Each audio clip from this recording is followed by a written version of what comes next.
To हम जो नए बच्चे हैं, हम लास्ट एक दो क्लासेस से डिस्कस ये कर रहे थे कि 3 इंस्टीट्यूशंस ऑफ स्टेट,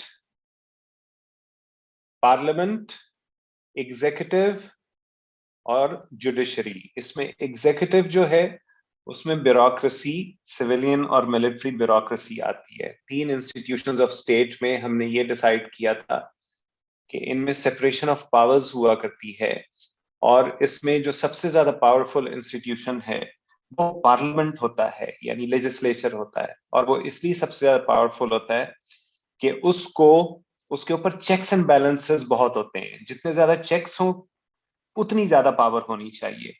और जुडिशरी के ऊपर कोई चेक नहीं होता है, इसलिए जुडिशरी की कोई पावर नहीं होती। ये हमने डिस्कस किया था। और फिर दूसरी बात, पिछले वीक में जहां पे हम क्लास को शुरू करके जो मैं I left you with some thinking points, जो ये थे कि डिफरेंस क्या है between the presidential system and the parliamentary form of system. अभी आप लोगों को पता है कि हमारे मुल्क में पार्लियामेंट्री फॉर्म ऑफ गवर्नमेंट है। डेमोक्रेसी हमारे यहाँ पार्लिमानी जमहूरियत है। पार्लियामेंट्री फॉर्म ऑफ गवर्नमेंट क्या होता है? Doctor Bawra, what is the parliamentary form of government? इसके बारे में एक दो चीजें बता दो मुझे। पार्लियामेंट्री फॉर्म ऑफ गवर्नमेंट में पार्लियामेंट होती है, जैसे हमारे यहाँ पार्लियामेंट के टू हाउसेस हैं, अपर हाउस सेनेट और लोअर हाउस जो है नेशनल असेंबली, जिसमें जो रिप्रेजेंटेटिव्स हैं लोगों के या इलेक्टोरेट के, वो बैठते हैं और वो लेजिस्लेशन करते हैं। वो पार्लियामेंट्री सिस्टम है। और पार्लियामेंट, अब्दुल राजिक आप अपना क्वेश्चन पूछ लो ताकि फिर मैं आगे चलूं। सर आवाज आ रही है मेरी? जी आ रही है। सर मैंने ये पूछना है कि जो पार्लियामेंट का पावर ज्यादा है, तो फिर इमरान खान जब कल नहीं परसों उसने कहा कि ये प्रेसिडेंट को मैंने समरी भेज दी, तो वो मतलब उसको तहलील करेंगे। जी, तो उसने ऐसे क्यों किया सर? वो पार्लियामेंट से भी तो हो सकता था कि वो तहलील कर लेते, या स्पीकर वो खुद खुद तहलील तहलील, कर लेते। हाँ वो प्रेसिडेंट खुद को क्यों तहलील भेज कर दिया? लेते। तो हाँ प्रेसिडेंट का पावर ज्यादा हो हाँ। गया पार्लियामेंट से। एक्चुअली अगर आप देखोगे, it's a good question. Rajik, mute कर लो अपना माइक। एक्चुअली आप देखोगे ना तो पार्लियामेंट का ही हिस्सा होता है प्रेसिडेंट भी। प्रेसिडेंट जो है वो पार्लियामेंट का ही हिस्सा होता है। लोअर हाउस होता है पार्लियामेंट में, अपर हाउस होता है और प्रेसिडेंट होता है।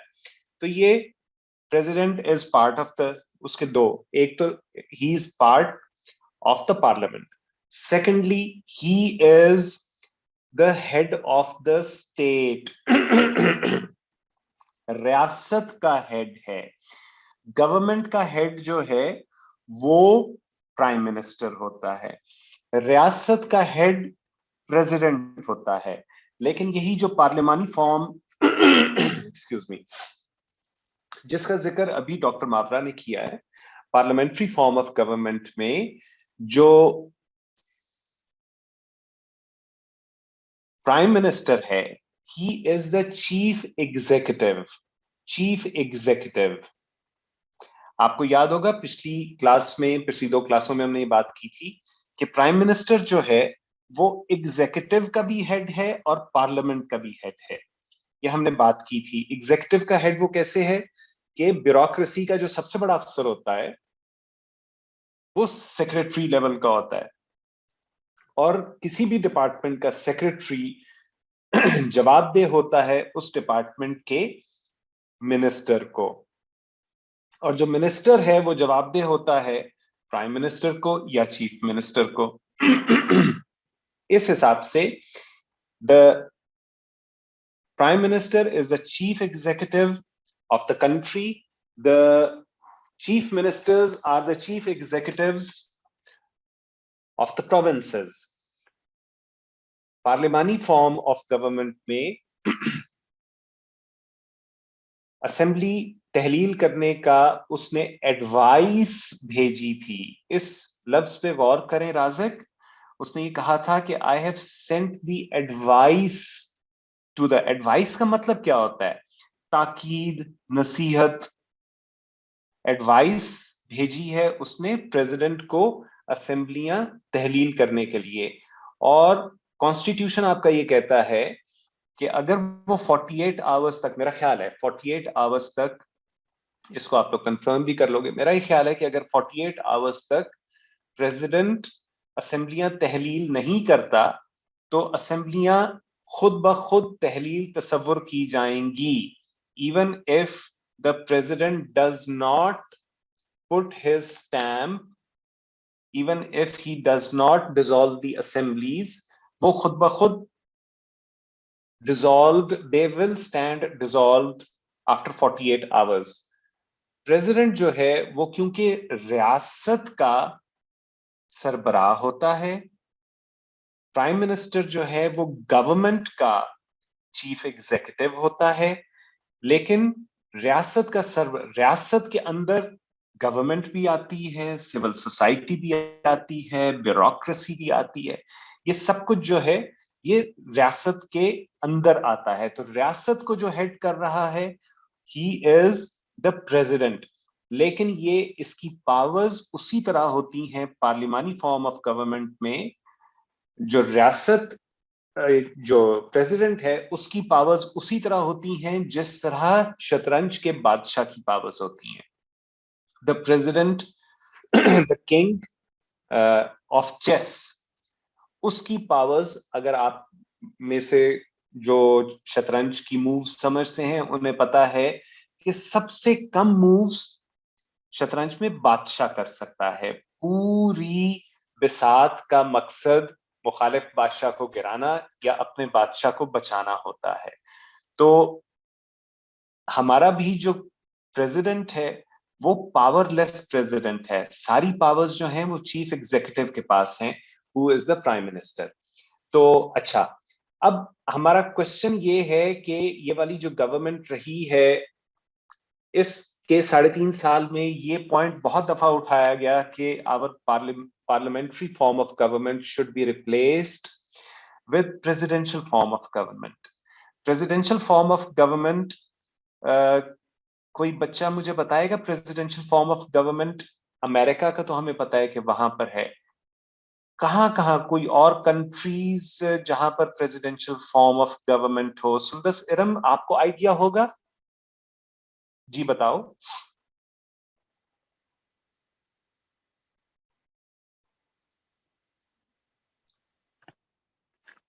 Yes sir. सर यूएस के अलावा जो प्रेसिडेंशियल सिस्टम जो यहाँ बहुत ज़्यादा सक्सेसफुल हैं वो है Philippine, Mexico, Brazil and Argentina. Brazil, Argentina और Mexico, Philippine. Mexico, Brazil, Argentina जो हैं ये साउथ अमेरिकन कंट्रीज हैं, साउथ अमेरिकन या लैटिन अमेरिकन कंट्रीज हैं। Latin American country, South American countries में काफी सारे कंट्रीज हैं जहां पर प्रेसिडेंशियल फॉर्म, इनफैक्ट जो कॉन्टिनेंट जिसमें सबसे ज्यादा प्रेसिडेंशियल फॉर्म ऑफ गवर्नमेंट रहा है वो साउथ अमेरिका है। साउथ अमेरिका में सबसे ज्यादा प्रेसिडेंशियल फॉर्म ऑफ गवर्नमेंट है। अच्छा जी, साइम आप बताएंगे कुछ? सर टर्की में है, रशिया में है, चाइना में है, ये तो वो कंट्रीज हैं जो हमारे नेबर्स भी हैं और सब जानते ये भी जो हैं, फेमस भी हैं। रशिया और चाइना अभी तक they do not qualify as real democracies, क्योंकि वो one variant of one party rule ही है वहां पर, और उन्होंने अभी तक सोवियत यूनियन के ब्रेकअप के बाद रशिया ने भी और पार्टीज को आने की इजाजत नहीं दी है। तो they still do not qualify as democracies in the sense कि हम इन दो डिविजन्स में जब देखना चाहें कि वहां पर पार्लियामेंट्री फॉर्म ऑफ गवर्नमेंट है या प्रेसिडेंशियल फॉर्म ऑफ गवर्नमेंट है, तो दे do not qualify. Ayesha Zaman. अस्सलाम वालेकुम सर।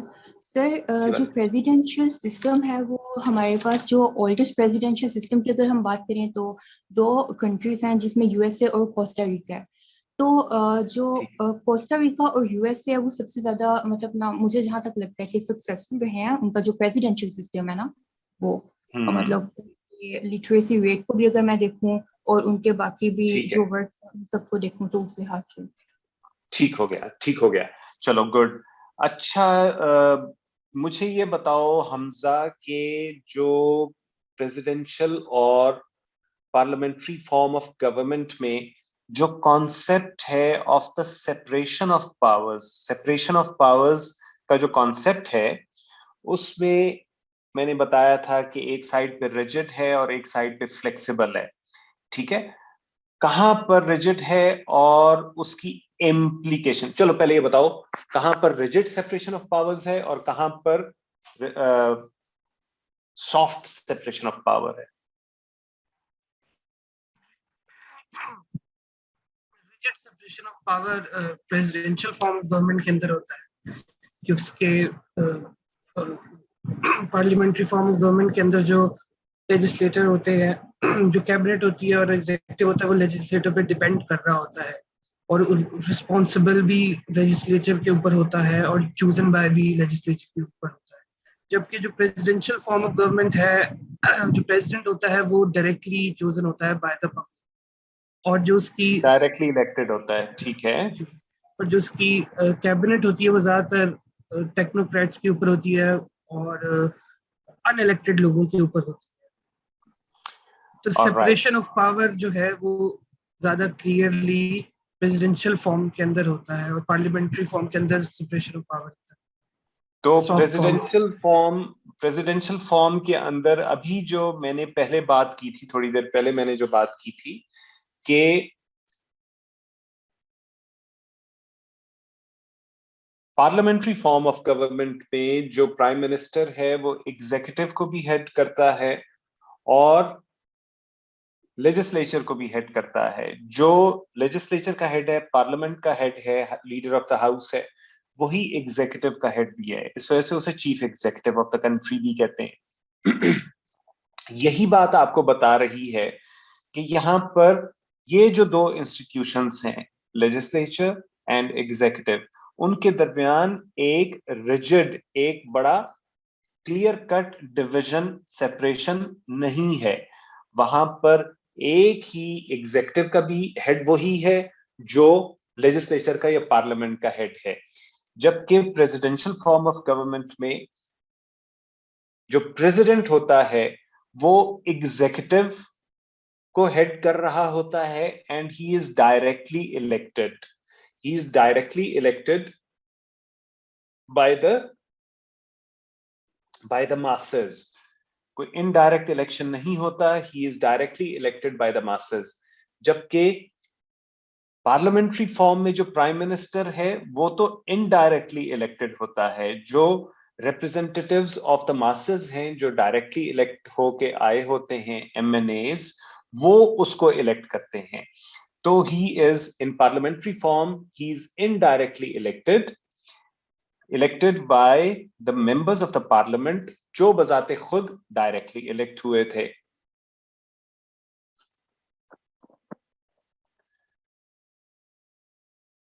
तो आफाक ये बताओ कि इसकी इम्प्लीकेशन क्या है? इम्प्लीकेशन क्या है कि जो प्रेसिडेंशियल फॉर्म है वहां पर बड़ा क्लियर नजर आ रहा है, लेजिस्लेचर अलग है, पार्लियामेंट अलग है और executive headed by the president बिल्कुल अलग है। बिल्कुल रिजिड सेपरेशन ऑफ पावर्स नजर आ रही है। जबकि पार्लियामेंट में ये दोनों, किसी बच्चे का माइक ऑन है, माइक अपने चेक करो, माइक ऑफ करो। अच्छा, आफाक का ही था, मैंने आफाक को तो खुद कहा था। हाँ आफाक, तो आप बताओ इसकी इम्प्लीकेशन क्या है? सर डिफरेंट इम्प्लीकेशंस हैं विद इन के, फॉर एग्जांपल जनरलाइज देख सकते हैं और फिर ये भी देख सकते हैं कि still with in the presidential system, still with in the parliamentary system भी बहुत सारे वेरिएंस आ सकता है। For example weather that's proportional representation या चलो उसकी तरफ नहीं जाते, सिर्फ ये इम्प्लीकेशन ये है कि फॉर एग्जांपल अगर पार्लियामेंट में पार्लियामेंट्री फॉर्म ऑफ गवर्नमेंट है, तो उसमें एक इम्प्लीकेशन तो ये है कि जैसा कि अभी हमें नजर आ रहा है वो इतनी स्टेबल नहीं होती, यानी वोट ऑफ नो कॉन्फिडेंस होता है जिसकी वजह से आप इजी से गवर्नमेंट खत्म हो जाती है। जबकि अगर प्रेसिडेंशियल फॉर्म ऑफ गवर्नमेंट हो तो वहां पे प्रेसिडेंट क्लेम करता है क्योंकि मुझे डायरेक्टली मासेस ने जो है चूज करके या इलेक्ट किया है, तो फिर मुझे जो है इस तरह से खत्म नहीं किया जा सकता, यानी वो ग्रेटर वो एक किस्म से वो ग्रेटर उसकी लेजिटिमेसी होती है। रुक जाओ यहाँ पे रुक जाओ। पहली बात तो ये है कि जो वोट ऑफ नो कॉन्फिडेंस होता है उसके बाद गवर्नमेंट खत्म नहीं होती है, सिर्फ प्राइम मिनिस्टर चला जाता है, गवर्नमेंट खत्म नहीं होती है। वोट ऑफ नो कॉन्फिडेंस से prime minister loses authority, loses the confidence of the majority, लेकिन वही पार्लियामेंट, वही लेजिस्लेचर, वही गवर्नमेंट एक नया हेड अपना इलेक्ट कर सकती है। तो एक तो ये हम करेक्शन कर लें कि जो पार्लियामेंट्री फॉर्म ऑफ गवर्नमेंट है उसमें जो पार्लियामेंट को रिमूव, जो इसको प्राइम मिनिस्टर को रिमूव करने का तरीका है वो जरूर मौजूद है, और it is not the same thing as removal of the government हमारे यहाँ। क्योंकि कल ऐसा हुआ कि जब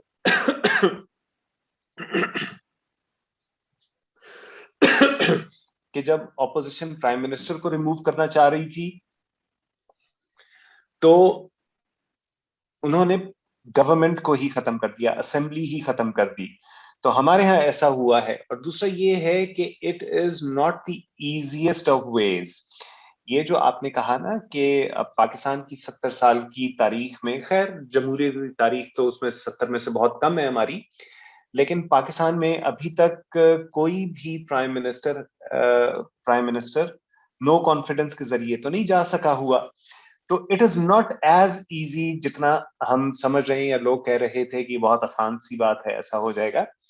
और अगर ये हो भी जाए, अगर हो भी जाता है और प्राइम मिनिस्टर को रिमूव कर भी दिया जाता है, तो जरूरी नहीं है कि it will lead to instability.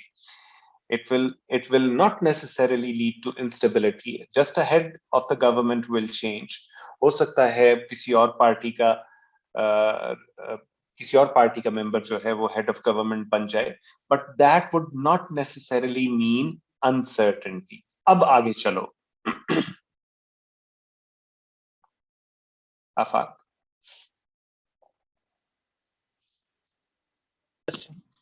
Second ये है कि sir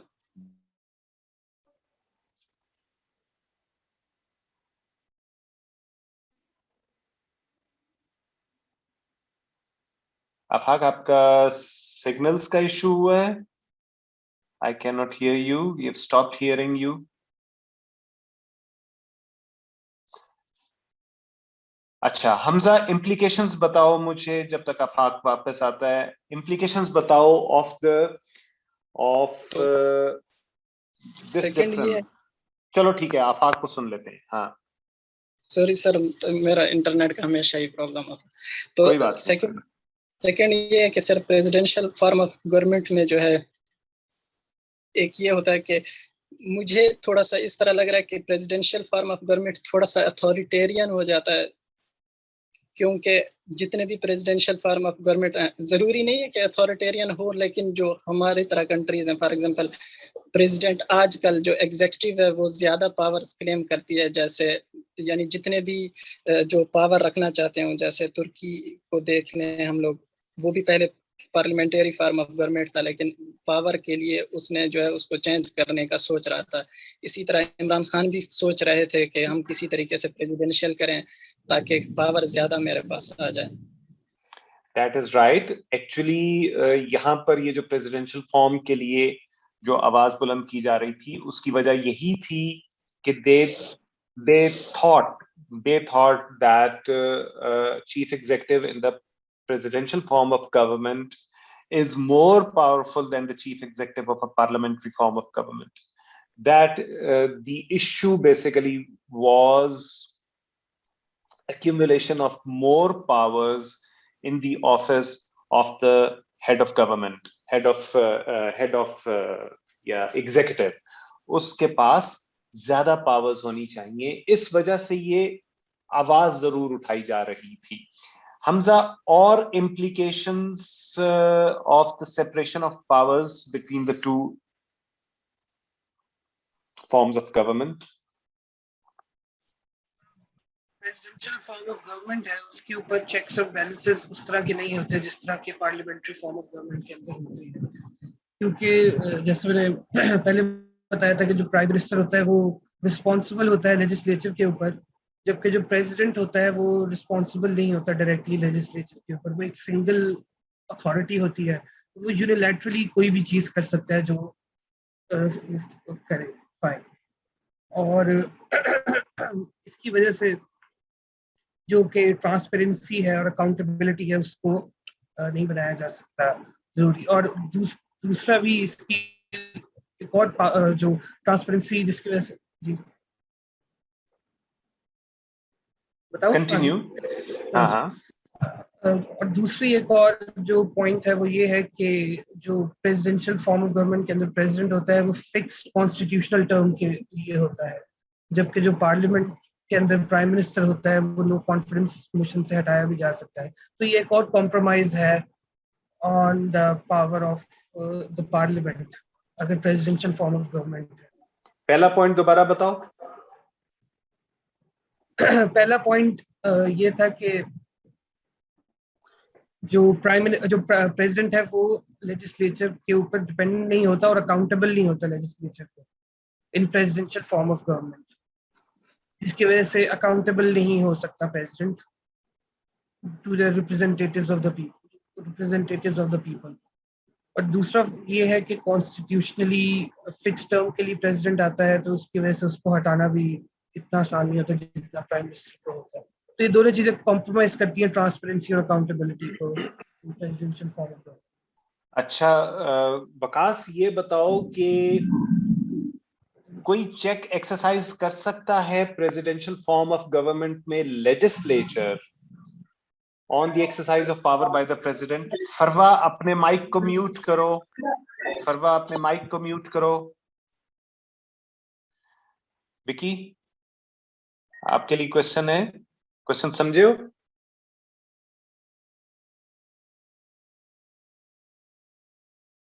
In a presidential form of government, can the legislature exercise some check on the powers of the president? कोई बच्चा? Anybody who would like to answer? Asad? जी sir, ये कर सकते हैं। कैसे? सर आपने एग्जांपल दी थी लेम डक प्रेसिडेंट की, लास्ट टाइम भी दी थी और उससे पहले भी।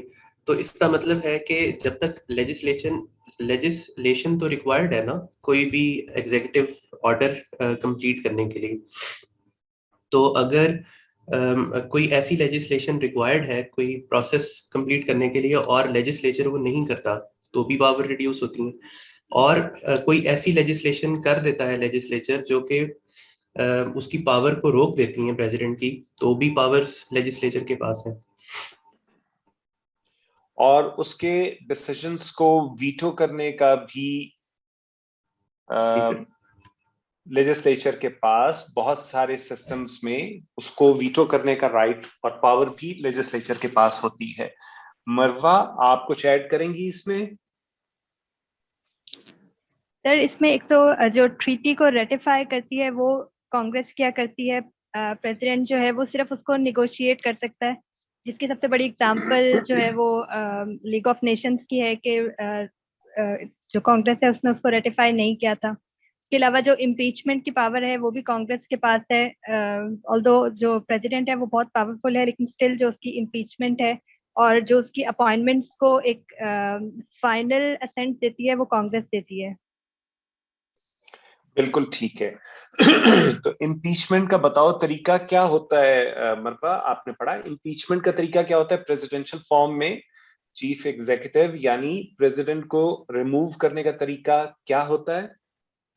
सर इसमें लोअर हाउस से ये इनिशिएट किया जाता है विद 2/3 मेजॉरिटी और उसके बाद जो सेनेट होता है उसको एज ए कोर्ट जो है वो डील करता है, जिसमें हेयरिंग होती है और उसमें जो हायर जुडिशरी है और बेसिकली जो सेनेटर्स हैं वो इसकी हेयरिंग करते हैं। अब तक यूएस में ऑलमोस्ट 4 और 14 का जो है वो ट्रायल हुआ है, लेकिन उसमें से सिर्फ 2-4 की जो है वो इम्पीचमेंट हुई है, लेकिन एक्सपेल किसी को भी नहीं किया जा सका, यानी वो इम्पीचमेंट सॉर्ट ऑफ इंक्वायरी तक ही रही है।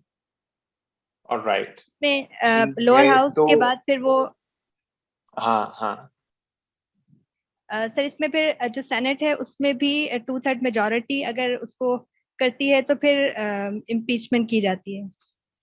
ऑलराइट, तो इसमें दोनों हाउसेस की 2/3 मेजॉरिटी रिक्वायर्ड होगी उसको इम्पीच करने के लिए, दोनों हाउसेस की। जबकि हम लोगों ने देखा कि प्राइम मिनिस्टर को रिमूव करना इसके मुकाबले में आसान है। प्राइम मिनिस्टर को सिर्फ लोअर हाउस की simple majority 51%, if the prime minister loses the confidence of 51% of the members of the National Assembly, he ceases to be the prime minister. वहां पर डायरेक्ट इलेक्शन की वजह से, क्योंकि the president in the presidential form is elected directly, इसलिए उसको remove करने का तरीका भी उतना ही ज्यादा रिगरस है। उसको इतनी आराम से इसलिए भी रिमूव नहीं किया जा सकता क्योंकि वहां पर it is because the president is elected directly by the masses.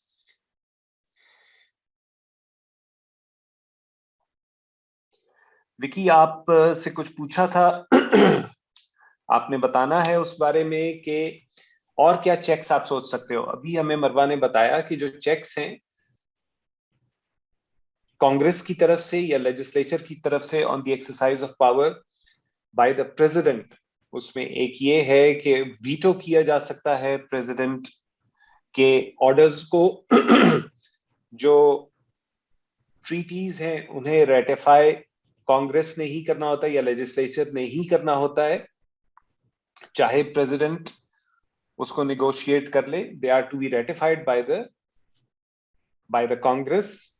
And thirdly, उसको रिमूव करने का या इम्पीच करने का राइट भी कांग्रेस और सेनेट के पास है, पार्लियामेंट के पास है। तो इसके अलावा can you think of any other way in which the legislature exercises a check over the president?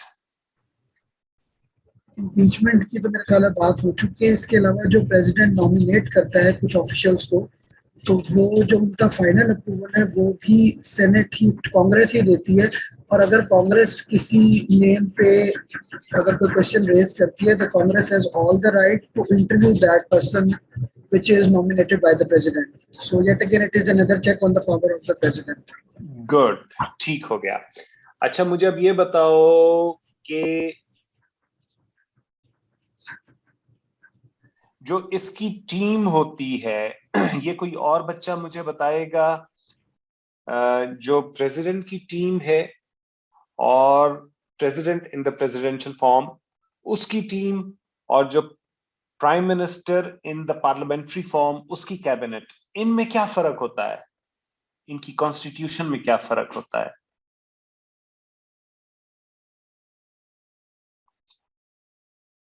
Any other boy or girl? Amna.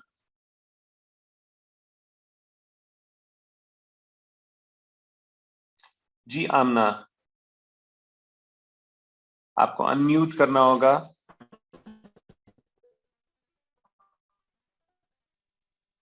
आपके नेट का थोड़ा प्रॉब्लम लग रहा है, we can not hear you. जी वालेकुम सलाम। हेलो, पार्लियामेंट्री सिस्टम होता है, इसके अंदर जो कैबिनेट होती है वो ऑलरेडी जो मेंबर्स होते हैं वो इलेक्टेड मेंबर्स होते हैं जो नेशनल असेंबली में मौजूद होते हैं। तो वो पहले मैसेज से इलेक्ट होते हैं और फिर वो नेशनल असेंबली में जो भी पार्टी मेजोरिटी में होती है वो लोग वहाँ पे आते हैं। फिर वहाँ से जो होती है प्राइम मिनिस्टर जो होता है पहले इलेक्ट होता है, फिर प्राइम मिनिस्टर जो होता है वो अपनी कैबिनेट को जो है सिलेक्ट करता है। वहाँ से इलेक्टेड लोग होते हैं जो ऑलरेडी इलेक्शन के थ्रू वहाँ पे आए होते हैं वोटर्स के डायरेक्ट इलेक्शन से। लेकिन प्रेसिडेंशियल फॉर्म में जो होता है सर वो जो प्रेसिडेंट होता है वो आमना एनीमोर, पहले भी नेट का मसला था इनकी तरफ, सभी लग रहा है कि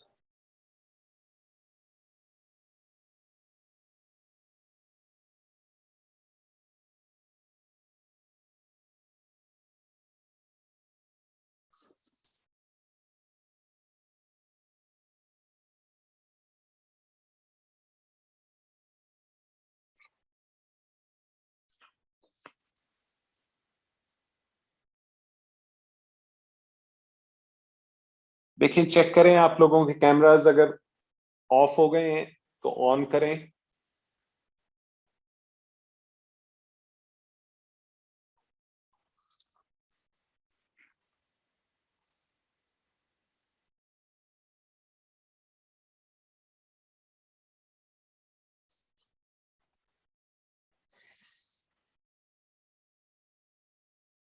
Switch your cameras on if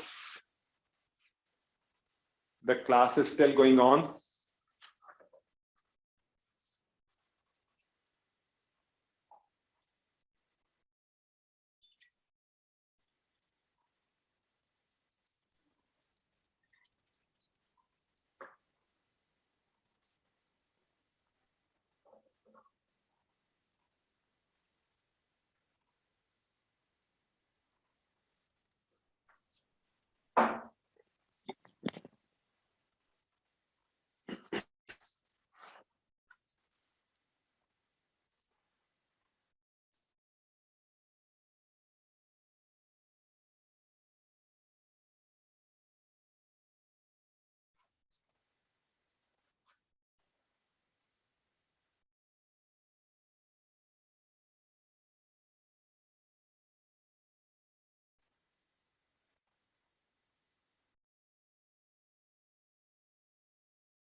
अभी भी चल रही है नेट डिस्टॉर्शन?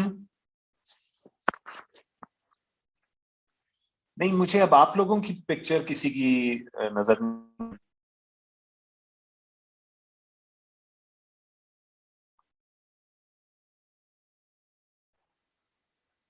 नहीं, अभी नहीं आ रही।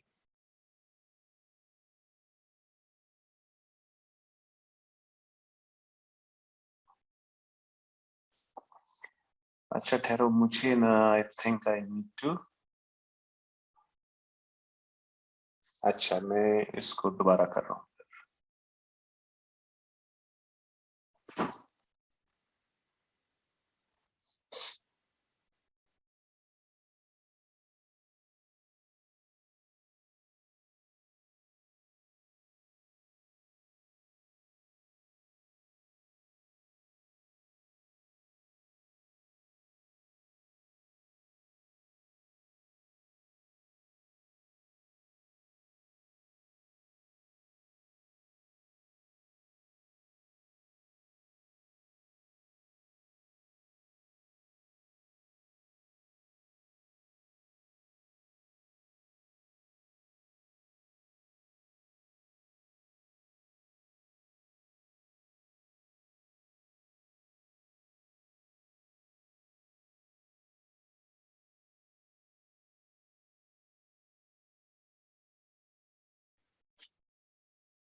जी प्लीज कैमरास ऑन करें ताकि मुझे पता लगे कि you can see me and I can see you.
आपकी तरफ नेट बहुत लो है।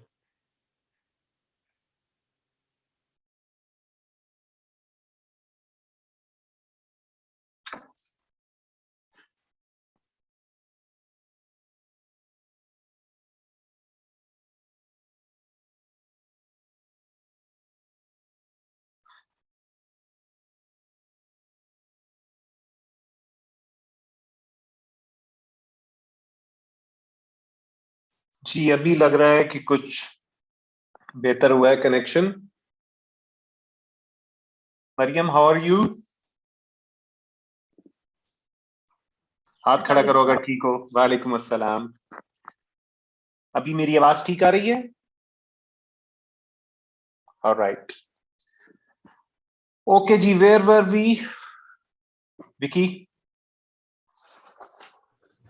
डिफरेंस रूल्स है जो दोनों की कैबिनेट का, मिस्टर प्रेसिडेंट। हाँ जी, हाँ जी। तो क्या डिफरेंस है? किसी ये एक बच्चा, इसका नाम मीर लिखा हुआ है। मीर, अपना इंट्रोडक्शन कराओ, आपका पूरा नाम क्या है और क्या क्वालिफिकेशन है? अस्सलाम वालेकुम सर। वालेकुम सलाम। सर मैंने पहले इंट्रोडक्शन करवाया है, मैं मोहम्मद के नाम से। Let me see you. आप मुझे नजर नहीं आ रहे हो सर ये कैमरा।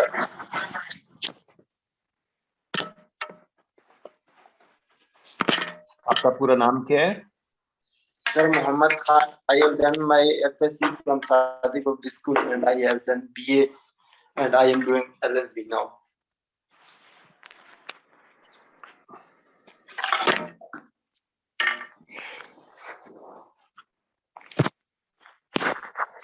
सर बहुत इश्यू आ रहा है इसको रखने। आप मेरे परफेक्ट स्टूडेंट हो। ये जो उस्ताद के साथ इश्यूज हो वही स्टूडेंट के साथ होने चाहिए। अच्छा जी, चलो हम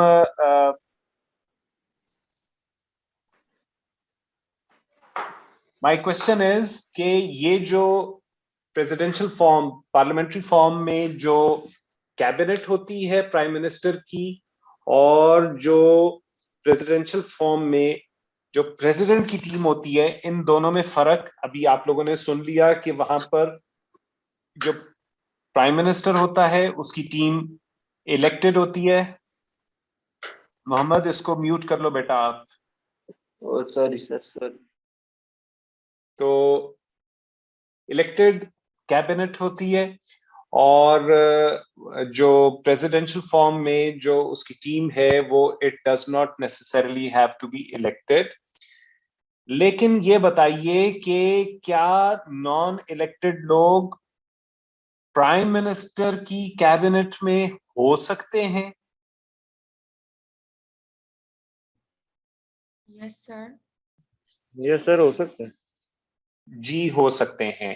तो it is not a particular, क्योंकि जो यहां पर हमें जो प्रेसिडेंशियल फॉर्म ऑफ गवर्नमेंट के फेवर में जो आर्ग्यूमेंट्स मिलते थे, उसमें एक बड़ा फ्रीक्वेंट और ऑफ्ट रिपीटेड आर्ग्यूमेंट ये होता था कि यहाँ पर अनइलेक्टेड, नॉन इलेक्टेड लोग प्रेसिडेंशियल फॉर्म में लिए जा सकते हैं, जो टेक्नोक्रेट्स होते हैं और अपने फील्ड के एक्सपर्ट, अपने रिस्पेक्टिव फील्ड्स के एक्सपर्ट्स होते हैं.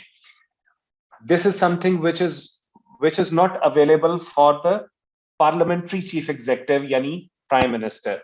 This is not true. आपने देखा कि अभी भी प्राइम मिनिस्टर की टीम में उनके स्पेशल एडवाइजर, स्पेशल असिस्टेंट्स, वो बहुत सारे अनइलेक्टेड लोग थे और उन्होंने जो अपने फील्ड के मुताबिक जो उनके ख्याल में एक्सपर्ट्स थे, he did engage their services. So this is not something जिसकी वजह से प्रेसिडेंशियल फॉर्म को कोई खास एज मिलती है. Now come to the peculiar society and political scenario of Pakistan. कोई ऐसा फैक्टर आपके ख्याल में जिसकी वजह से पाकिस्तान में प्रेसिडेंशियल फॉर्म ऑफ गवर्नमेंट ज्यादा बेहतर होगा या पार्लियामेंट्री फॉर्म ऑफ गवर्नमेंट ज्यादा बेहतर होगा? कोई ऐसा पाकिस्तान की सोसाइटी, पाकिस्तान की के कल्चर से रिलेटेड कोई ऐसा फैक्टर आपके जहन में आता है जिसकी वजह से किसी एक फॉर्म ऑफ गवर्नमेंट को एज मिलती हो? Raise your hands. Hira.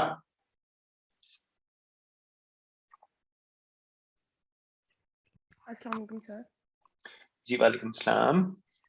Sir, my argument is for the parliament system and against the presidential system, and it's upon the political history of our Pakistani system.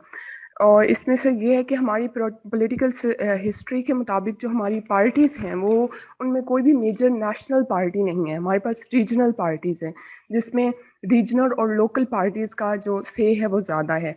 और second thing है कि our system is federal system where we have provincial system 4 provinces.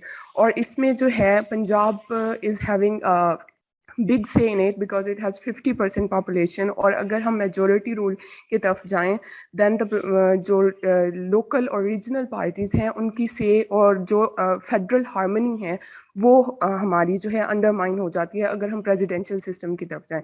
और instead of it अगर हम parliament system के लिहाज से देखें तो federal harmony जो है वो ज़्यादा support होती है parliament system से. This is my argument for the presidential system. नहीं वो ठीक है, लेकिन बेटा ये बताओ कि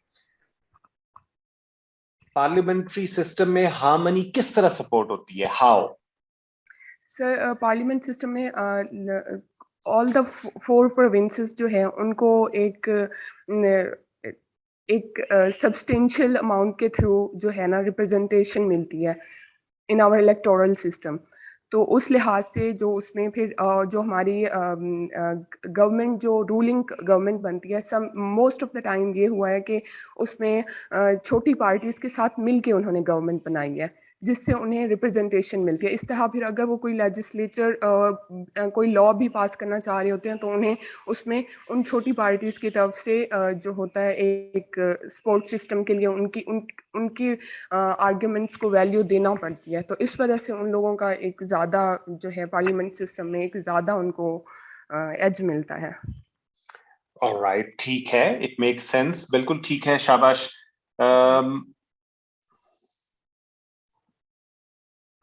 Who else? Somebody else wanted to pitch in. चलो,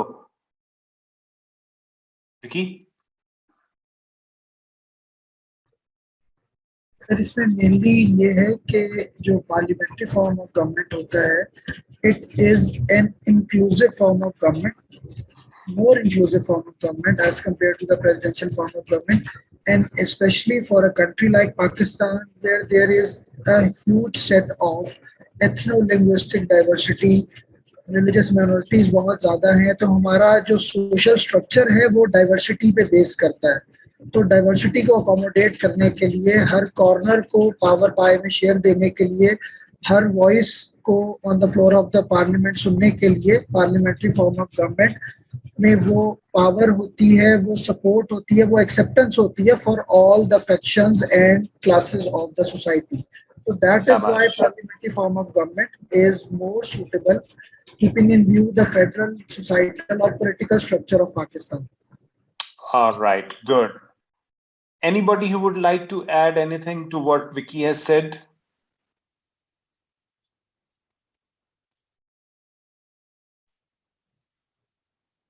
Afaq? सर आई थिंक कि प्रेसिडेंशियल सिस्टम में यही point parliamentary form of government वाला जिस जो पॉइंट दिया जा रहा है कि फॉर एग्जांपल इससे जो है ना क्योंकि बहुत ज़्यादा डाइवर्सिटी है, इसी के लिए ही मैं कह रहा हूँ कि अगर for example presidential system form of government था तो वो इस वजह से इतनी सारी डाइवर्सिटी है। अब फॉर एग्जांपल जो पार्लियामेंट्री फॉर्म ऑफ गवर्नमेंट है वहाँ पे जो फॉर एग्जांपल जो छोटे सूबे हैं उनको इग्नोर किया जाता है। फॉर एग्जांपल बलूचिस्तान हो गया वो, क्योंकि उन्हें पता है कि इसके बगैर भी हम मेजोरिटी में चले जाएंगे और प्राइम मिनिस्टर बन सकते हैं। लेकिन अगर प्रेसिडेंशियल फॉर्म ऑफ गवर्नमेंट था तो वो अपील करेगा एज अ पूरे पाकिस्तान को, क्योंकि जो है ना एक यूनिफाइंग सिंबल होगा और वो जो है उसको बियॉन्ड जो है ना सूबे की बॉर्डर्स से रीच करेगा और उसे पता है कि मुझे इनसे अलग जाके एक फॉर एग्जांपल मेजॉरिटी लेनी है। तो मेरे ख्याल में प्रेसिडेंशियल फॉर्म ऑफ गवर्नमेंट के हक में ये पॉइंट दिया जा सकता है कि मे बी वो एक इस तरह से यूनिफाइंग सिंबल हो, ना कि जिस तरह से हम आज तक वही रीजनल बेसिस को अपील कर रहे हैं जिस तरह तमाम पार्टीज, जैसे पंजाब में जो है नून लीग चली आ रही है, केपीके में पीटीआई और पीपी जो है सिंध में है और ये इसी तरीके से है। लेकिन ये दूसरे सूबे को अपील नहीं कर रहे हैं, यानी बियॉन्ड बॉर्डर्स नहीं जा रहे हैं। अगर फॉर एग्जांपल प्रेसिडेंट होगा तो शायद वो बियॉन्ड रीच करे और इस तरह से क्रॉस कटिंग क्लीवेजेस हों। ठीक है, आपके point it does carry weight कि अगर presidential form of government, if the chief executive is to be directly elected by all the provinces, तो उसको छोटे provinces की बात ज्यादा सुने जाने का चांस होगा। लेकिन simultaneously ये भी हो सकता है कि वो दो बड़े प्रोविंसेस पॉपुलेशन के लिहाज से सिंध और पंजाब से वो मेजॉरिटी ले जाए और उसे जरूरत ही ना पड़े कि बलूचिस्तान से उससे ज्यादा वोट पड़ते हैं या नहीं पड़ते, तो इसकी डाउन साइड ये हो जाएगी। असदुल्ला?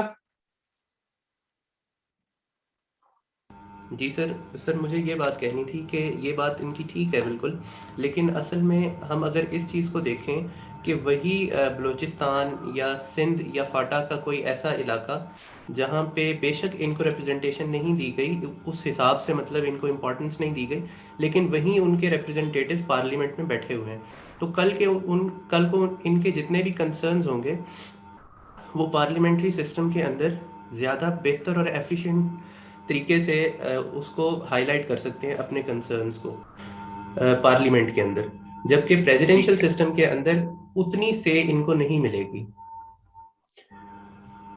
ठीक हो गया। एक और फैक्टर जिसको मैं चाह रहा था कि आपकी तरफ से आए, जब ट्रंप की इम्पीचमेंट का इशू था तो उस वक्त American Congress was divided only on their political affiliation line. It was divided along the line of political affiliation. जितने भी डेमोक्रेट्स थे they wanted Trump to be impeached, और जितने भी रिपब्लिकन्स थे they wanted to save Trump from impeachment. इस पे BBC की तरफ से एक 3 worded इसका एक कमेंट आया था कि ट्राइबल मेंटालिटी एट बेस्ट या ट्राइबल मेंटालिटी एट प्ले, कि जो ट्राइबल एफिलिएशंस, ट्राइबल एसोसिएशंस हुआ करती हैं वो इतनी होती हैं कि वो बाकी तमाम एसोसिएशंस और कंसिडरेशंस को सरपास करती हैं। Tribal affiliations are dearer to the hearts of the tribesman than any other affiliation. If you belong to my tribe,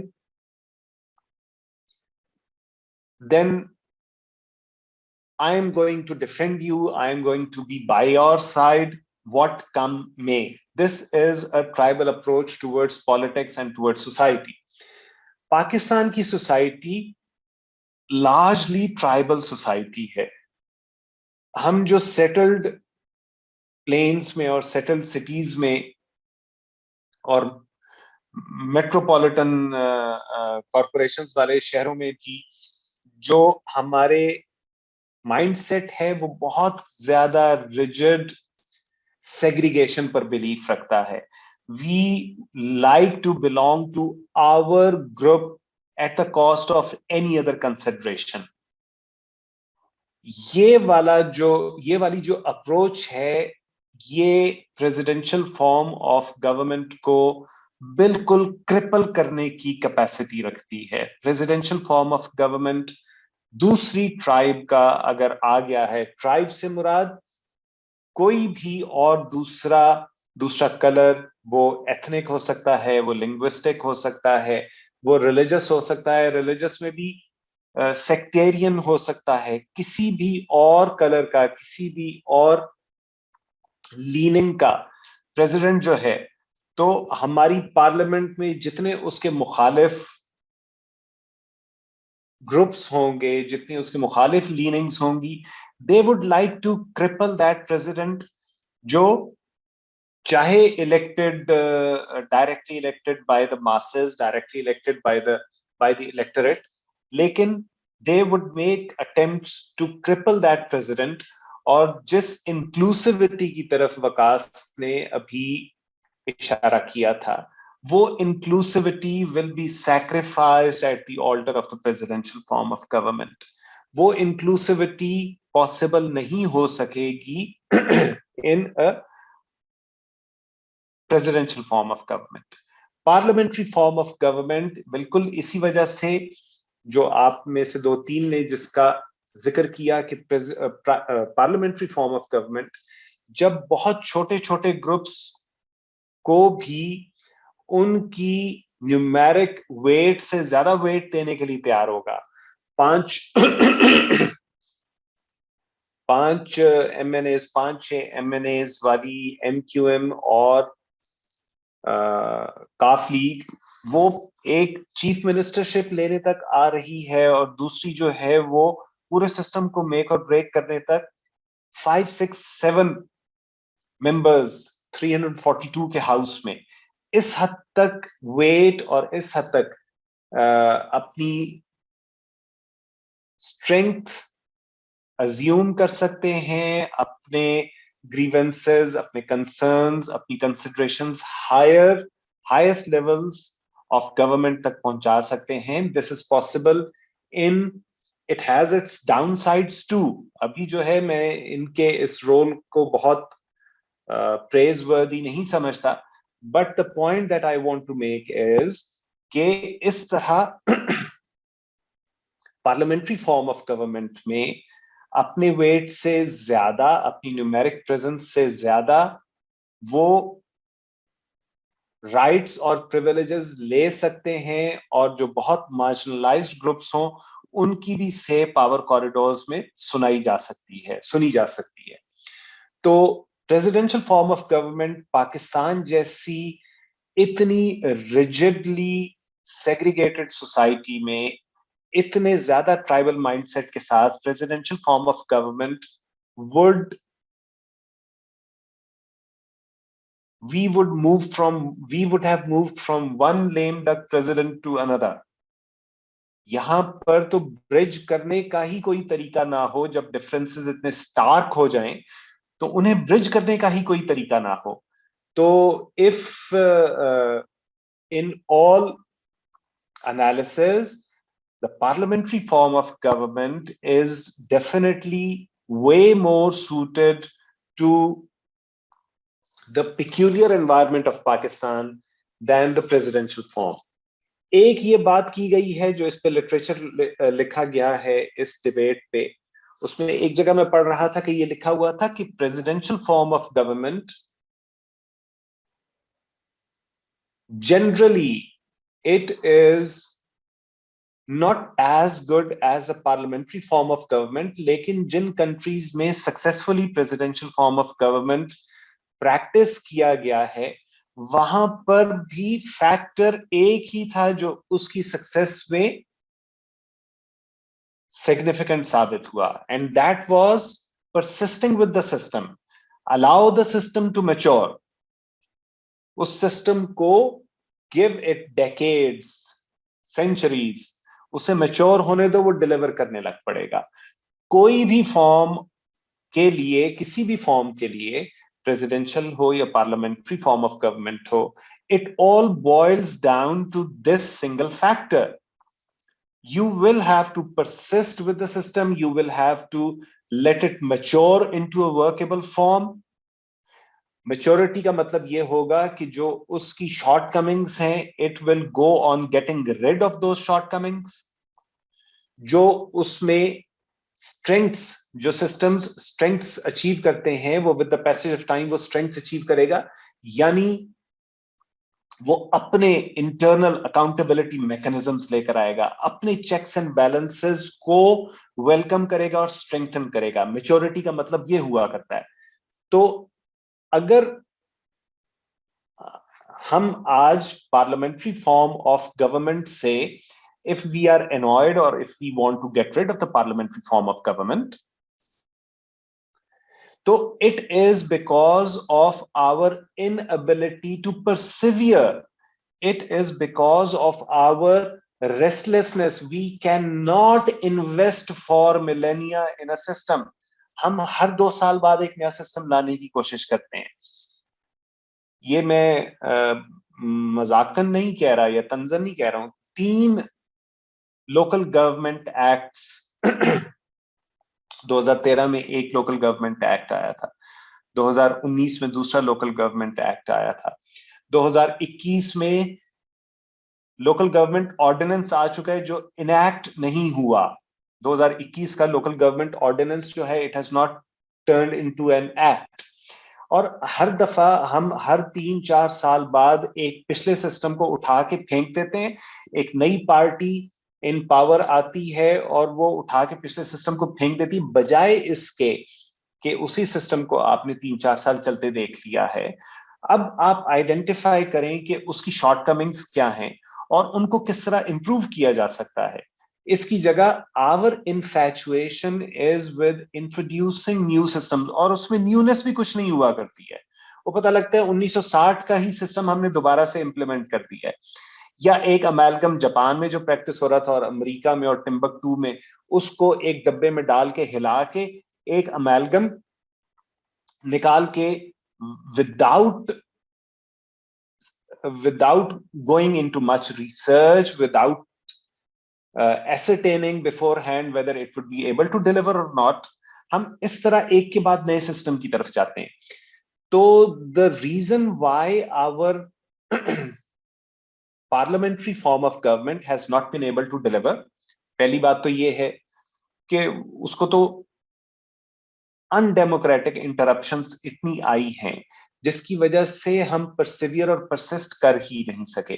और फिर जब वो आ जाता है, जब उसके तहत गवर्नमेंट बनी होती है, तो उसमें हमारी इंटेलिजेंसिया की तरफ से इस किस्म के एब्सर्ड नोशंस और स्लोगन्स फ्लोट किए जाते हैं कि this system needs to be replaced with a presidential form of government. This infatuation with new systems, new departments, new institutions, ये infatuation जो है पाकिस्तान के मसाइल का एक बहुत बड़ी cause है। We do not have the patience, the perseverance to persist with a system. We do not have the foresight to let it mature into a workable form. We want to get rid of it. जिस system की तरफ हम जाना चाह रहे हैं उसकी तो सक्सेस ही एक अनोमली है, उसकी सक्सेस एक एबनॉर्मैलिटी है, और उसकी सक्सेस सिर्फ एक वजह से हुई है, that they persisted with the presidential form of government for decades. Finally, has presidential form of government not been practiced in our country before? आखिरी क्वेश्चन है, Maryam, has it ever been practiced before?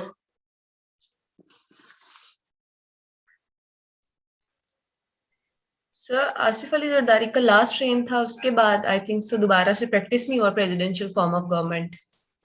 Zardari का क्या था sir? उस time period में presidential form of government था, I think so, उसके बाद नहीं था। नहीं पुत्र, जरदारी वाला तो प्रेसिडेंशियल फॉर्म कैसे हो सकता है? जरदारी तो पार्लियामेंट्री फॉर्म है। नो ये हमारे यहाँ तो अयूब एरा, ठीक है, आमना ने ठीक बताया। अयूब एरा में जो मुशर्रफ भी मेरा ख्याल, अगर उसको सिस्टम कह लो, अगर उसको सिस्टम कहो तो मुशर्रफ, जिया, ये जो हैं, अगर उन्हें सिस्टम कहना है, हम बेटा साइम, हम तो वो कर ही नहीं रहे ना, जो डेमोक्रेटिक फॉर्म्स हैं, हम तो सिर्फ उनका एनालिसिस कर रहे हैं ना। तो वो मुशर्रफ का जो टाइम था, उसमें भी उसने जो एक लूली लंगड़ी, एक फार्सिकल जमहूरियत थी, उसमें जो इलेक्शंस उसने कराए थे वो पार्लियामेंट्री फॉर्म ही के करवाए थे। इससे पहले जब वो आया था 99 में, तो उसने अपने आप को डिक्लेयर किया था, अनाउंस कर दिया था कि वो chief executive officer of the country है। तो और जब कोई चीफ ऑफ आर्मी स्टाफ ये अनाउंस करे कि वो chief executive officer of the country है, तो सबको खुश दिली से ये बात मान लेनी चाहिए कि वाकई वो चीफ एग्जीक्यूटिव ऑफिसर है। क्योंकि उसने तो जब ये कहा था कि मैं सैयद हूं, हमने तो वो भी मान लिया था कि ये तो हमारे सामने ही बना है, इससे बड़ा सैयद कौन हो सकता है। तो हम लोगों को इसने जो अयूब का जो कॉन्स्टिट्यूशन था, 62 का कॉन्स्टिट्यूशन, 62 का जो कॉन्स्टिट्यूशन था, वो presidential, it envisaged a presidential form of government, 62 का कॉन्स्टिट्यूशन। और उसके बाद जो वो प्रैक्टिस हुआ, और अयूब दौर पूरा जो है वो single one person trying to deliver, फिर ज़ियाद और पूरा single one person trying to deliver, democracy नहीं थी लेकिन one person trying to deliver. और मुशर्रफ दौर में भी ऐसे है। तो हमने तो बहुत दफा देख लिया है कि strong man, they come and when they leave, when Ayub left, उसके 2 साल बाद आपका मुल्क ही 2 टुकड़े हो गया। ऐसा गोल्डन डेकेड ऑफ डेवलपमेंट थी जिसके खत्म होते ही अगले साल मुल्क टूट जाता है। कभी डेवलपमेंट के बाद भी मुल्क टूटा करते हैं। जो अगला सिंगल वन मैन शो था ज़िया वाला, उसके बाद आपका मुल्क जो है वो हेरोइन, क्लाशनकोफ कल्चर में ऐसा गया कि उससे आज तक नहीं निकल सका। इतनी ज्यादा वेपनाइजेशन और इस्लामाइजेशन, दोनों ही चीजें इतनी ज्यादा हुई उसके दौर में। और तीसरा जो था उसके बाद, उसके होते हुए तो हमने 50-60 हजार पाकिस्तानियों की कुर्बानी दी तीसरे स्ट्रॉन्ग मैन के अंडर।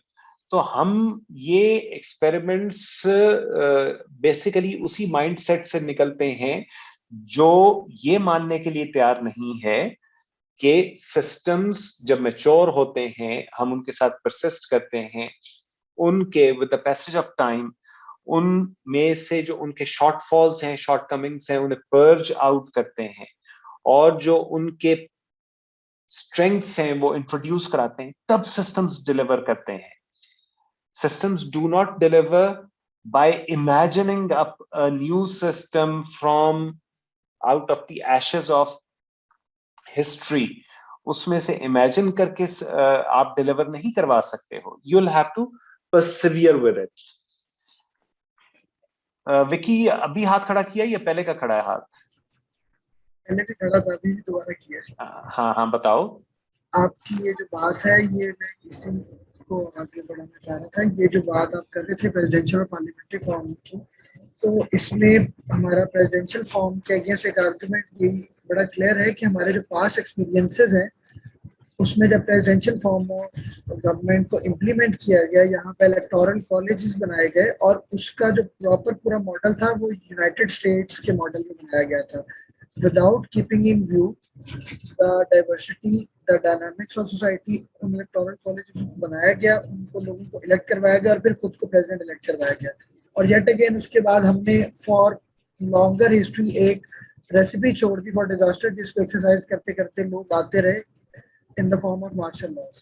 सेकेंडली, एक ये बात मैं पढ़ रहा था अभी अल जजीरा में पिछले दिनों कि ये जो प्रेसिडेंशियल फॉर्म ऑफ गवर्नमेंट है ये डिलीवर सिर्फ तब करता है, एक तो आपने बात की with the persistence of the two the system, और दूसरी चीज ये कि अगर चेक्स एंड बैलेंसेस और political culture of the political parties वो इन ऑर्डर है उस कंट्री का। टर्की को एक एग्जांपल लेके उन्होंने कहा कि टर्की ने अभी जैसे ही शिफ्ट किया है अपने सिस्टम को तो उनके इकोनॉमिक इंडिकेटर्स कॉन्स्टेंटली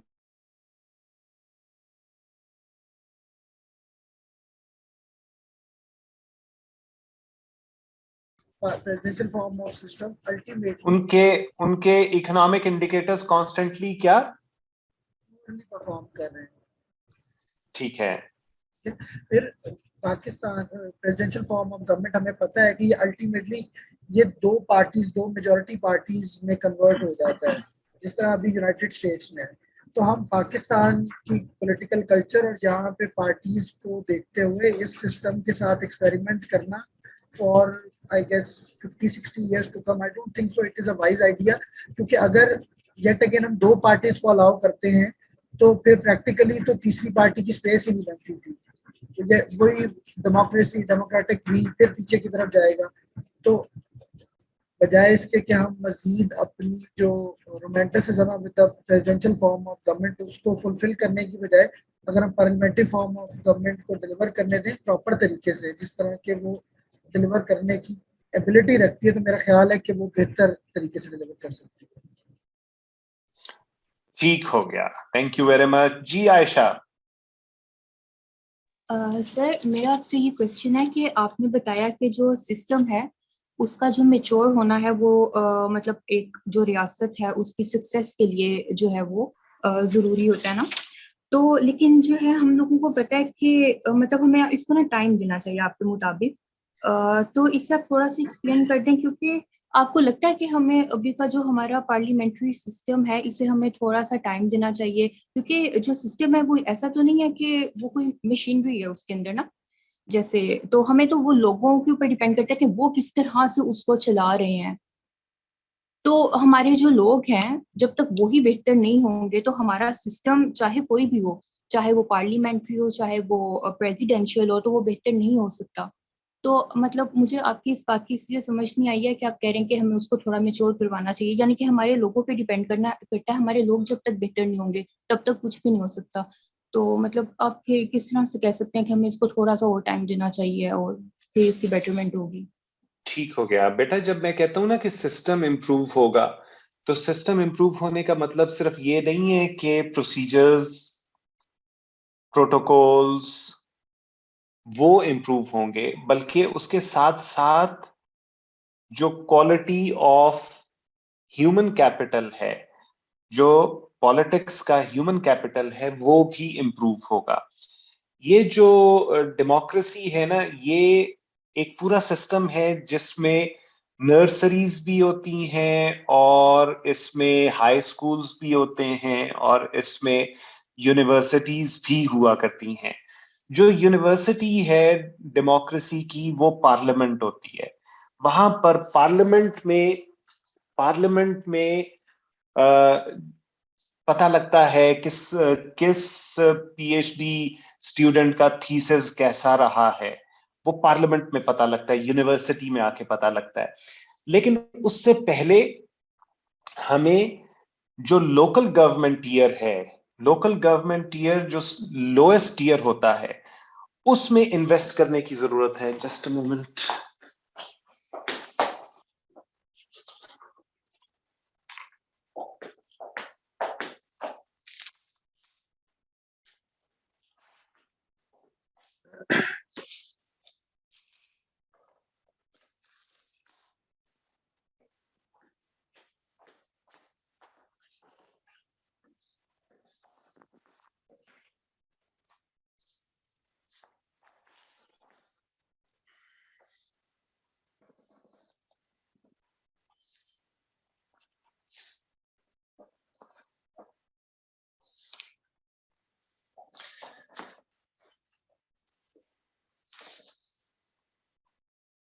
हाँ जी, तो जो डेमोक्रेसी की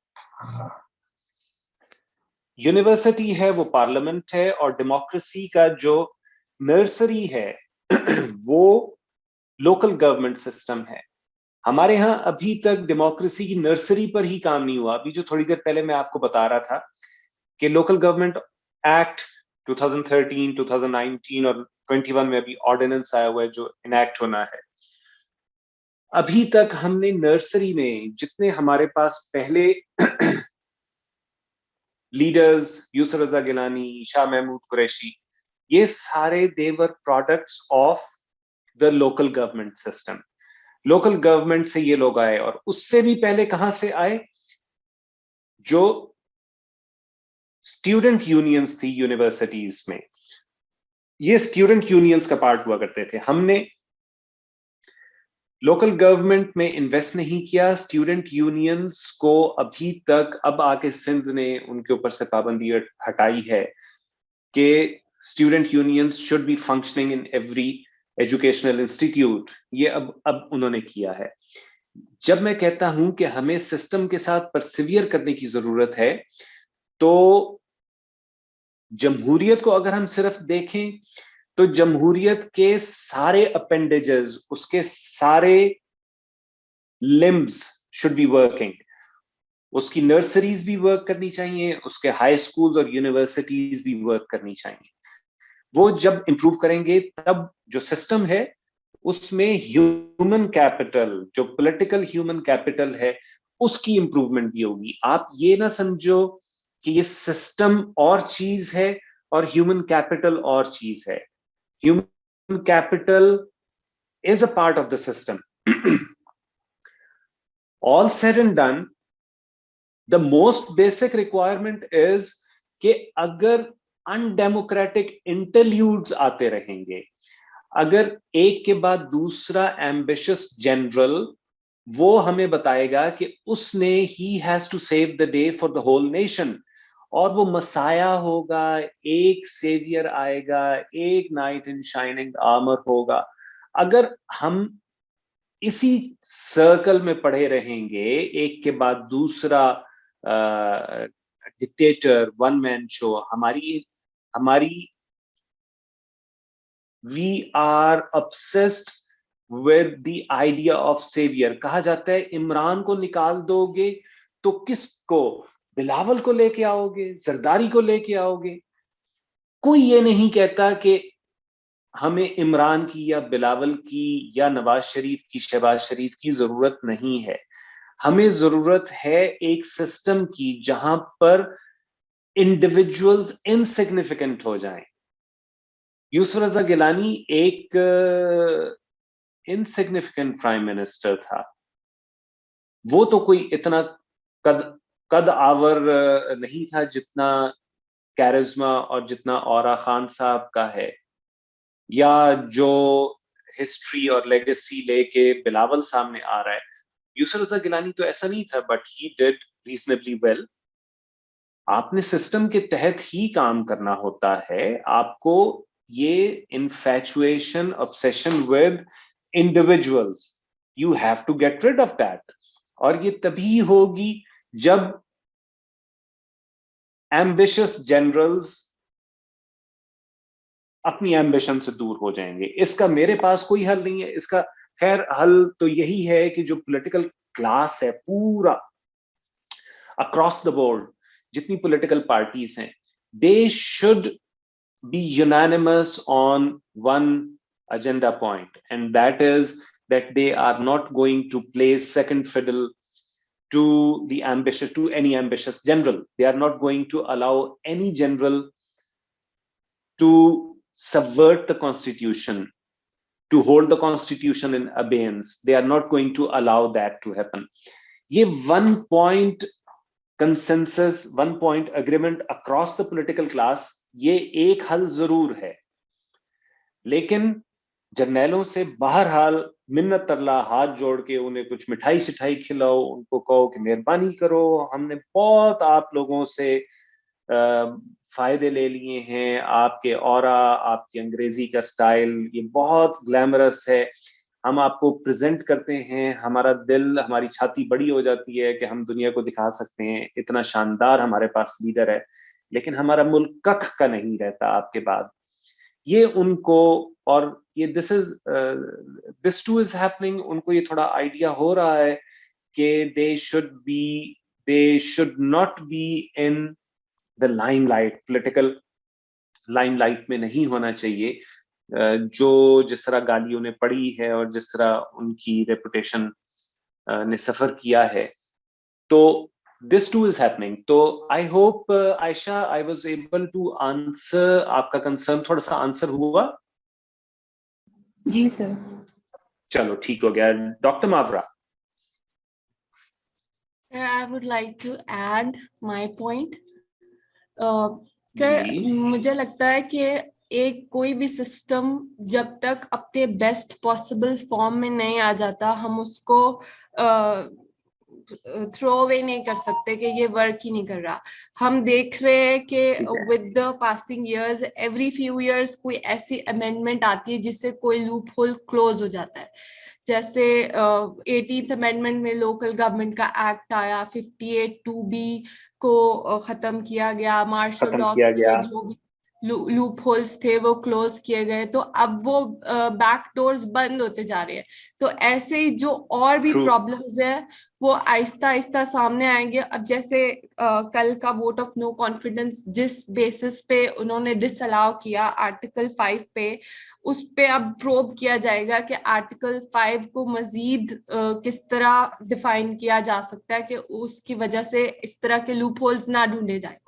तो ये लूप होल भी फ्यूचर में क्लोज किया जाएगा।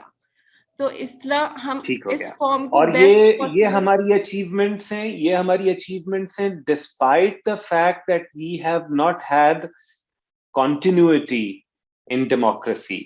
हमने इतनी डिसरप्शंस के बावजूद ये अचीवमेंट्स की हैं। 18th amendment is a massive achievement of political forces.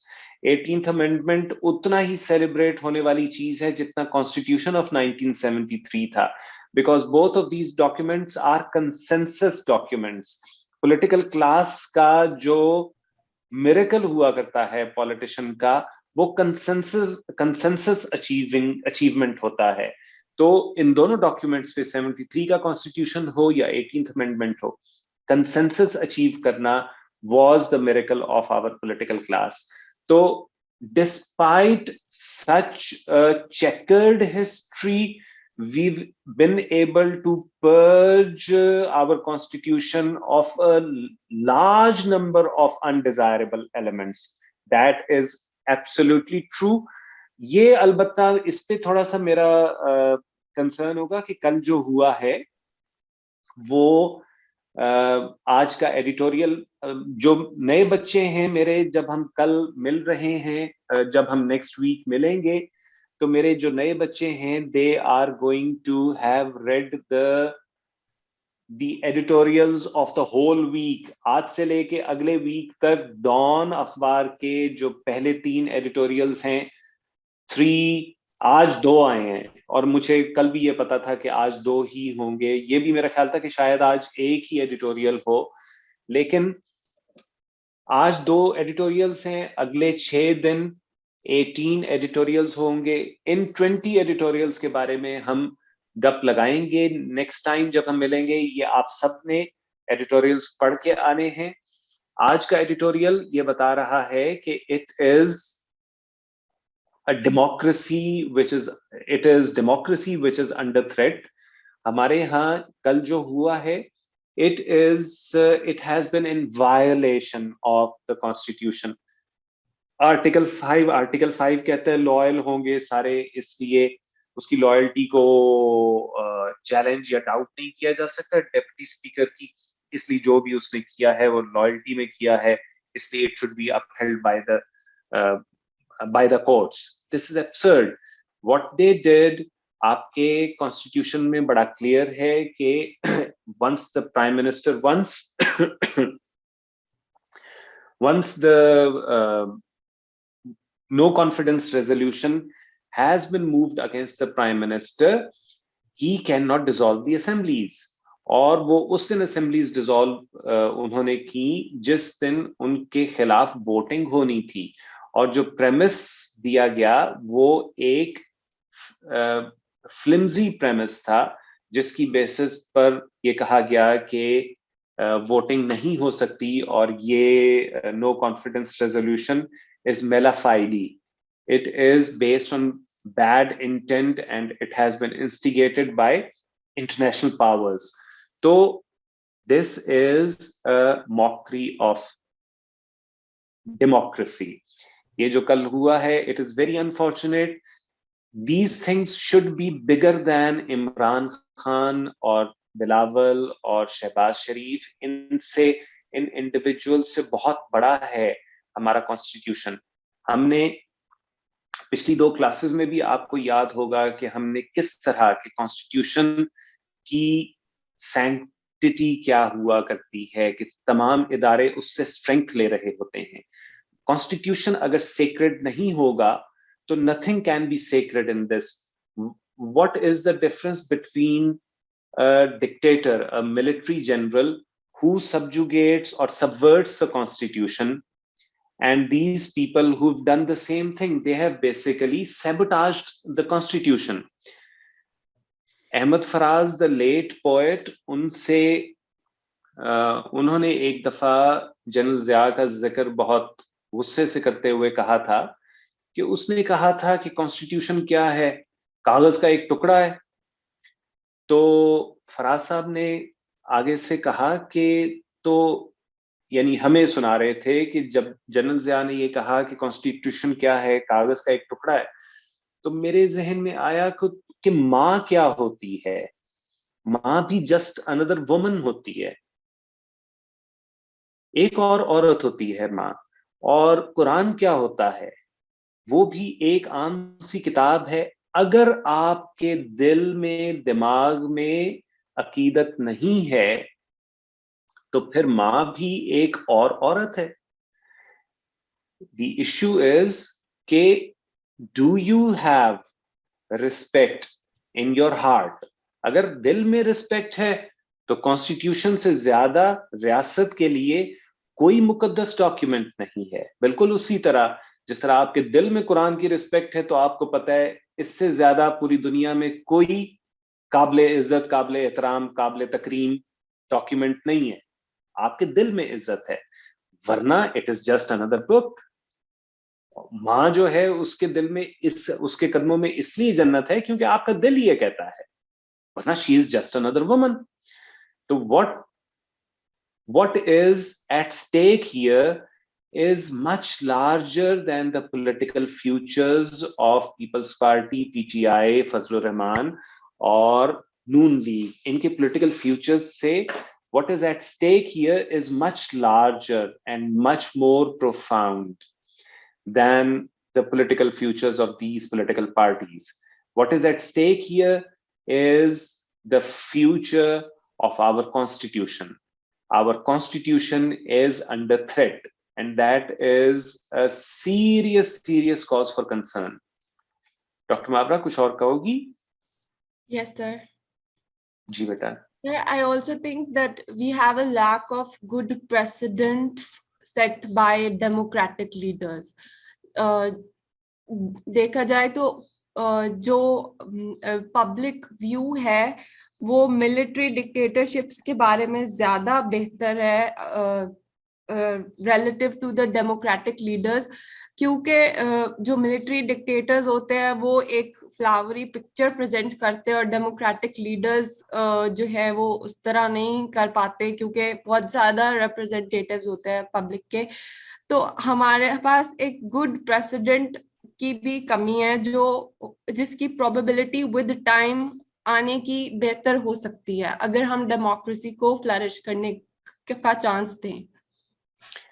मेरा बेटा, मैं थोड़ा सा I will disagree with this notion, क्योंकि मेरे ख्याल में अगर कोई गुड प्रेसिडेंट्स हैं हमारे मुल्क में तो वो सारे पॉलिटिकल क्लास से ही आए हैं. नो डाउट बहुत कम है, लेकिन अगर हैं तो सारे पॉलिटिकल क्लास से आए. कोई ब्यूरोक्रेसी से नहीं है, कोई मिलिट्री से नहीं है. कोई जुडिशरी से नहीं है। जुडिशरी अभी जो है they should have put their foot down yesterday evening and there is, अभी जब क्लास शुरू हुई है तब तक मैं उसी के लिए टीवी के आगे बैठा हुआ था। I don't know which way they are turning. It's an open and shut case and still we might be seeing tomorrow or the day after or a week from now, we might be seeing another black chapter in the already tarnished history of our judiciary. So if we have anything to celebrate, to look back at and to cherish or to relish, वो सारा political class से आया हुआ है, वो सब कुछ political class से आया हुआ है। I know मेरे representatives हैं, इसलिए मैं चाहता हूं कि they should be much better than what they have been. ये पक्की बात है, I totally agree with you. लेकिन precedents जो हैं वो, अगर आप कहती हो कि जो मिलिट्री डिक्टेटर्स हैं उनके मिलिट्री डिक्टेटर्स के लिए एक्सेप्टेबिलिटी या प्रेज उनके लिए ज्यादा होती है, तो it isn't because they really did well. History is an impartial judge and history, whenever it has given its verdict, it has not held the military general in the highest esteem. हमारी ही history की मैं बात कर रहा हूं, हमारी history में ही military generals को they have not been held in the highest esteem by our historians. अगर वो मासेस में उनके लिए अपील है या समझा जाता है कि वो बेहतर डिलीवर कर सकते हैं, तो it is because of propaganda और एक हमारे माइंडसेट को ही, जिस तरह अभी हम थोड़ी देर पहले इस फैक्टर को डिस्कस कर रहे थे कि हमारे माइंडसेट इस तरह के कर दिए गए हैं कि there would be one person who is going to deliver us out of our present crisis, और जितने भी हमारे डिफिकल्टीज हैं there would be one person. This is what they have, the undemocratic, the anti-democratic forces. This is what they have succeeded in having us believe. They have taught us that it would be one person who is going to save our souls. ये propaganda है और बहुत सारे notions इस propaganda के साथ हमारे belief system का हिस्सा बन गए हैं. लेकिन इट डजंट मीन, अगर क्या आप ये कहो कि dictators they are held in better esteem, तो वो वाकई बेहतर है ऐसा नहीं है, वरना फिर वो इलेक्शन लड़के देख लें ना. अगर if they are held in better esteem than the politicians, तो वो आए अपनी पॉलिटिकल पार्टी बनाए. मुशर्रफ ने बनाई थी, वो आए जरा इलेक्शन लड़के देख ले, पता लग जाएगा कौन कितने रिस्पेक्ट के साथ किसके बारे में सोचा जाता है. ठीक है असद, आपसे लास्ट क्वेश्चन और फिर बस करते हैं. सर आपने अभी बात की थी सर, कल वाले उस इशू पे ही मैंने पूछना है कि ओवरऑल पिक्चर अगर हम देखें तो हमें पता है कि क्या हुआ है और वो कॉन्स्टिट्यूशन की रिस्पेक्ट नहीं की गई. लेकिन अगर हम बाय द बुक अगर देखें तो जो डिफॉल्ट हुआ है वो तो स्पीकर की साइड से हुआ है. तो अब अगर ये इशू कोर्ट में पहले तो जाना नहीं चाहिए, अब अगर चला जाता है तो जो भी डिसीजन आएगा उसमें कौन सी साइड ठीक होगी कौन सी गलत होगी, क्योंकि बाय द बुक तो हमें ये लगता है कि पीएम की तरफ से तो डिफॉल्ट ओवरऑल देखा जाए तो है डिफॉल्ट, क्योंकि एक ही पार्टी है. तो अब इसमें कसूर कहाँ पे है और किसकी गलती कितनी है? देखो, हम अगर हम सिर्फ एक कर्सरी व्यू लें तो हम ये कह सकते हैं कि डिप्टी स्पीकर ने गलत इंटरप्रिटेशन की है कॉन्स्टिट्यूशन की और उसको ऐसा नहीं करना चाहिए था, और कोर्ट्स जो हैं इस सिस्टम को, इस डिसीजन को जो कल से इंटरप्रिटेशन की है इसको रिवर्ट कर दें, ये हम कह सकते हैं. लेकिन द फैक्ट इज के जो उसने लिखा हुआ पढ़ा था डिप्टी स्पीकर ने, उसके आखिर में असद कैसर स्पीकर का नाम लिखा हुआ था, और वो पढ़ते पढ़ते असद कैसर भी कह गया कि ये जैसे मैं असद कैसर हूँ, सूरी साहब अपने नाम की जगह असद कैसर कह गए. तो he was reading something which had already been scripted by जो विकी इकट्ठे कहा है, मैंने स्क्रिप्टेड कहा है, तुमने लिखा है. It had already been scripted by the whole team. और उसमें जैसे ही फवाद चौधरी 2 मिनट के लिए 4 मिनट के लिए बोला है, उसके बोलते ही उसने कहा कि इसने बड़ी सही बात कर दी है, and I go with Fawad Chaudhry and this no confidence resolution is thrown out और द सेशन इज प्रोरोग्ड. और उसके within next 5 minutes, within next 2 minutes, Prime Minister was on air saying that he had advised the President to dissolve the assemblies. तो और उसके within half hour the President had in fact dissolved the assemblies. So nobody would believe कि it was a one man's error. It was a team effort. लेकिन हमें जो है वो I am not much interested in Article 6 and cases of high treason to be initiated against one or many. I'm not interested in that. I just want के बगैर किसी को blame दिए courts सिर्फ इतना कह दें कि this was unconstitutional. Constitution should be held supreme. That should be the end of it. हमने किसी को फांसी चढ़ाने का, हम तो वैसे ही नरम दिल लोग हैं, हमें कोई ऐसा शौक नहीं है कि हम फांसी चढ़ते देखें किसी को, और सूरी जैसा मासूम बंदा वो क्यों फांसी चढ़े. ठीक है, तो we would like the constitution to reign supreme and that should be the end of it. बस मरियम, चलो आपसे बात कर लेते हैं. सर आई नो क्लास का टाइम खत्म होने वाला है, लेकिन सर एक क्वेश्चन जो मेरे माइंड में बहुत ज्यादा मुझे तंग कर रहा था कल से. सर सिर्फ एक आप डेमोक्रेट हैं और मैं डेमोक्रेट हूँ, और अनकॉन्स्टिट्यूशनल जो मूव हुई है उससे मैं कल से बहुत डिस्टर्ब थी इस मामले में सारा. तो सर जिस तरह हम पार्लियामेंट्री फॉर्म ऑफ गवर्नमेंट के बारे में भी पढ़ रहे हैं कि उसमें सिक्रूटनी बहुत होती है, अडॉप्टेबिलिटी है और उसमें अकाउंटेबिलिटी है. तो सर जैसे मावरा ने भी कहा कि लूप होल है, जैसे 58(2)B हो गया, या फिर अब आर्टिकल 5 भी, इसको भी मजीद पहले था ना, अब नहीं है. जी सर, और ये 58(2)B पहले था, अब नहीं है. जी सर. तो सर अब मेरा क्वेश्चन ये है कि सर देखिए, जितना मैंने लिटरेचर पढ़ा है ना, तो मैंने ये पढ़ा है कि लोग कहते हैं कि इमरान खान की ना नीयत बहुत ठीक है, इस वजह से उसने जो किया है और नेशन उस पर बहुत खुश हो रही है. लेकिन सर मैंने जितना पढ़ा, मुझे लगता है कि पॉलिटिक्स जो है वो डर्टी गेम है, उसमें आपकी नीयत अच्छी हो या बुरी हो इससे कोई ताल्लुक नहीं है. चाहे अगर कोई पॉलिटिकल पार्टी बहुत अच्छी नीयत से भी आ रही है, लेकिन अगर उनकी पॉलिसीज अच्छी नहीं है तो डेफिनेटली उनका फॉल होगा. तो सर एक ये नैरेटिव हमारे सामने आता है, तो सर इसको किस तरह से जस्टिफाई करना होता है हम लोगों ने, क्योंकि वो फिर आगे से हमें कहने लग जाते हैं कि तुम लोग जो लेफ्टिस्ट हो, तुम लिबरल्स हो, और तुम ये तुम वो. तो सर अल्लाह माफ करे रमजान में कोई लिबरल और लेफ्टिस्ट हो, क्यों दुश्मन हो तुम्हारे लेफ्टिस्ट और लिबरल. ये बात सुनो कि ये वाली जो टर्म्स है ना, कि अब जैसा आर्टिकल 5 में टर्म है, मैं डॉक्टर मावरा से इस हद तक एग्री जरूर करता हूँ कि ये कहना कि लॉयल्टी टू द स्टेट, वो कितने छटांक होती है, वो उसके साथ यूनिट कौन सा लगता है, कितने किलोग्राम की लॉयल्टी हो तो वो एक्सेप्टेबल है और कितने की ना हो. तो मुझे इस तरह की जो सब्जेक्टिव टर्म्स हैं, इन टर्म्स से ऑब्जेक्शन जरूर है. इस हद तक मैं मावरा से एग्री करता हूं कि इस तरह की टर्म्स को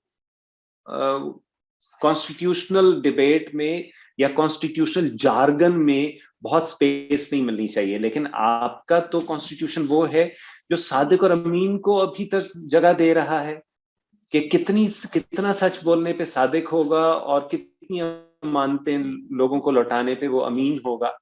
इस तरह की बातें अभी तक आपके कॉन्स्टिट्यूशन में मौजूद हैं.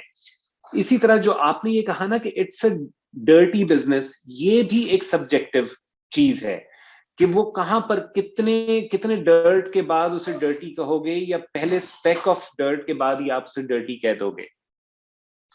Where you have to be able to draw the line is कि मैंने साइंटिफिक रहना है, हमने ऑब्जेक्टिव रहना है, हमने सब्जेक्टिव नहीं होना. हमने मोरालिटी की, लॉयल्टी की, पेट्रियटिज्म की, इन डिबेट्स में जब जाओगे तो you will be fodder for their jargon, आप उनको स्ट्रेंथन कर रहे होगे जो आपको पुल करना चाहते हैं। जितने ये बंदा तो ईमानदार है, इसका क्या मतलब है? वो तो मेरा ड्राइवर भी बहुत ईमानदार है, मैं कई दफा बटवा गाड़ी में रह गया और उसने कुछ भी पैसे नहीं निकाले, तो इसका मतलब है कि मैं उससे प्राइम मिनिस्टर बनवाऊं? प्राइम मिनिस्टर नहीं तो चीफ मिनिस्टर होना चाहिए। बंदा तो ईमानदार है।